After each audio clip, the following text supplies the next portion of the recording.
زيزو مع نادي الزمالك. الاخبار اللي طلعت النهارده ان زيزو بعت من خلال المحامي بتاعه ان هو مستعد يحضر التمارين في نادي الزمالك، بس مقابل ان نادي الزمالك يكون مجهزه بالمستحقات بتاعته ويكون مأمن عليه عشان اللاعب ما يصابش باي ضرر ولا حاجه. ده كله الاخبار دي كلها دي طالعه من فتره.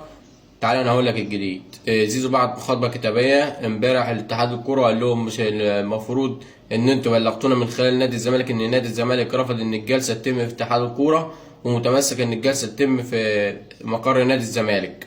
فزيزو قال لهم ادينا ما يثبت ان نادي الزمالك رفض ان المشكله تتحل في اتحاد الكوره، طبعا عشان زيزو ياخدها ويقدمها للفيفا ويتم فسخ العقد من طرف واحد.